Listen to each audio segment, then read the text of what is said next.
Bonsoir.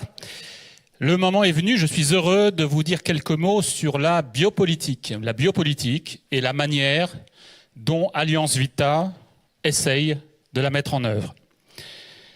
Alors, la biopolitique, de quoi s'agit-il? Vous savez sans doute que c'est l'impact des décisions politiques sur la vie. La législation dans un nombre croissant de pays, vous le savez, s'est emparée de plus en plus de lois qui touchent à l'intime. Tout ceci est devenu un enjeu majeur. Ce que l'on constate, c'est que des lois qu'on pourrait appeler centrales, des lois fondamentales, de plus en plus modèlent les choix que l'homme fait sur sa nature et en particulier à des moments clés de sa vie. La conception, la naissance, le handicap, la fin de vie.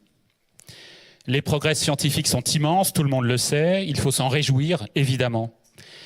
Mais l'histoire nous apprend aussi qu'il faut être vigilant, car la maîtrise de cette puissance conférée par ces progrès est pour le moins incertaine. Pour avoir travaillé quelques années dans le nucléaire, le secteur nucléaire, je sais combien cette maîtrise de la puissance doit s'appuyer sur une conscience forte. Pour que cette conscience soit au service de l'intérêt général, le chemin est parfois long. C'est pour cette raison qu'il y a un peu plus de 20 ans, 25 ans plus exactement, Alliance Vita a été créée lors des premières lois de bioéthique, ça a été dit, en 93-94, avec une dimension politique, mais non partisane, assumée. On pourrait dire qu'il repose sur deux piliers. Le premier étant de dire à quoi sert une société si elle ne protège pas les plus fragiles. La deuxième étant de dire, plus sur la forme, la vie mérite davantage que des débats d'experts ou des comités. La vie, c'est tout simplement à nous, citoyens, de s'en saisir, de la choisir, de l'accueillir, de la défendre. Et on pourrait dire, de la même manière que, à peu près depuis un peu plus de 40 ans, l'écologie s'est invitée au cœur de la politique, la biopolitique, à son tour, est en train de le faire. Voilà, c'est l'enjeu de l'Université de la vie, vous l'avez compris, non seulement de ce soir, mais des autres soirées. À nous de nous emparer de la biopolitique. Alors, en quelques mots, comment Alliance Vita aborde cette biopolitique? Deux aspects que je développerai, d'abord en expliquant comment nous essayons d'aller à la rencontre des personnes, et ensuite comment ces rencontres contribuent à l'émergence de solutions concrètes. Aller à la rencontre des personnes, c'est d'abord évidemment aller à la rencontre de personnes confrontées aux épreuves de la vie, avec respect, sans jugement. Et je dois dire, en tant que nouveau venu chez Vita, combien je suis impressionné de voir à quel point l'association puise sa force, son énergie dans le réel, au travers notamment de ses services d'écoute, des milliers de conversations, des milliers d'emails, des centaines de milliers de connexions par an. Si vous prenez un sujet qui a été abordé, le sujet de l'avortement, comment se positionner sur l'avortement si on ne fait pas l'effort préalable de comprendre le contexte, la pression familiale, la pression parfois du conjoint, celle de l'employeur, qui peuvent contribuer à provoquer ce drame. Ce qui me frappe encore, c'est, dans différentes situations, l'importance donnée à la relation. Toujours en situation où l'avortement est questionné, à quel point pèse la menace de la rupture de la relation avec le conjoint, la famille, l'employeur dans la prise de décision. Sur les sujets de fin de vie, l'angoisse de souffrir moralement, c'est-à-dire privé de la relation avec mes proches, l'angoisse de mourir tout seul. L'écoute permet de comprendre de multiples choses sur un sujet, pour en revenir à l'IVG. On sait tous sans doute que nos citoyens en France sont favorables, nos concitoyens sont favorables au droit à l'avortement en majorité.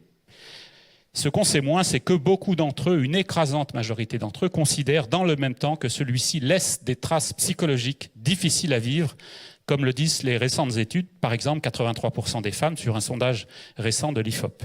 On est loin des débats médiatiques, des espaces de construction apparaissent lorsqu'on écoute les personnes. Les publics, les personnes à rencontrer, ce sont les citoyens, tout simplement.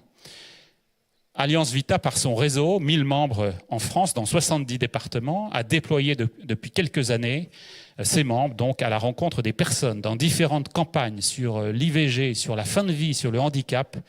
Et ce que la société nous dit sur ces sujets, c'est qu'en fait, le dialogue et l'écoute permettent de sortir des postures pour comprendre et agir, trouver des terrains d'action porteurs de l'intérêt général. Les autres personnes à rencontrer, on ne les oublie pas, c'est bien sûr les politiques, les décideurs, les élus. Là aussi, plus de 100 députés rencontrés, par exemple, sur les 4 derniers mois. Des échanges, des auditions parlementaires, la rencontre d'acteurs, l'Académie de médecine, le Comité consultatif national d'éthique, etc. Et vous le savez, cela a été dit, les prochains états généraux de la bioéthique qui s'ouvriront jeudi prochain, 18 janvier. Deuxième point, toutes ces rencontres, évidemment, n'ont qu'un seul objectif, c'est de contribuer à l'émergence de solutions concrètes. Pour cela, il nous faut utiliser des espaces disponibles.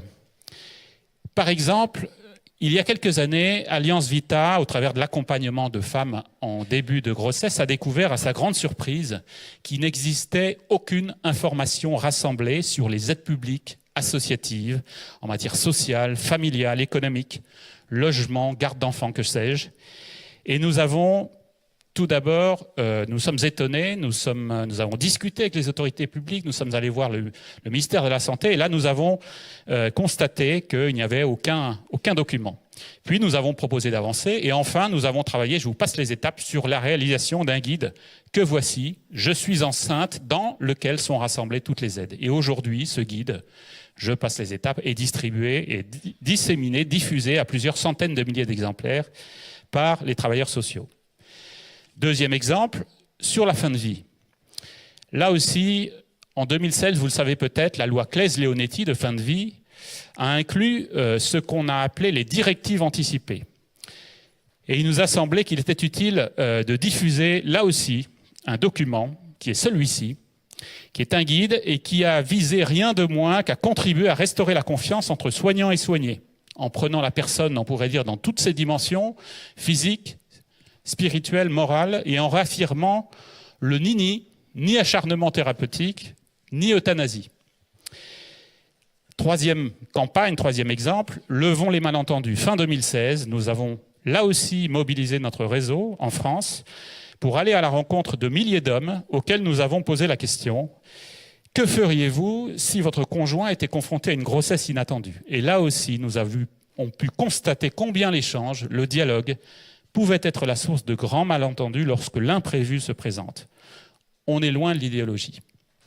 En conclusion, j'aimerais dire rapidement qu'il ne faut jamais, en biopolitique, perdre de vue que c'est l'écoute de la personne qui nous permet de comprendre et d'agir.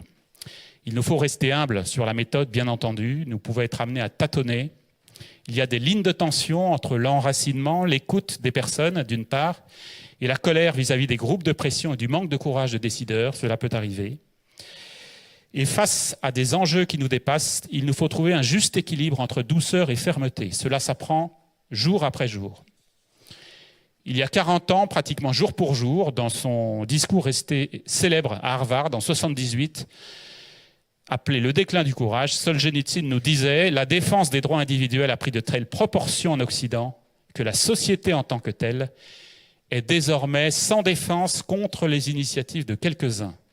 Vous le voyez, chers amis, la justice pour les plus faibles s'oppose parfois à l'inflation des droits individuels. Notre défi bioéthique, notre défi d'écologie humaine, aujourd'hui, c'est agir et montrer combien, en défendant la vie, nous défendons les plus fragiles, car ceux-ci contribuent rien de moins qu'à rendre notre société plus humaine. Merci.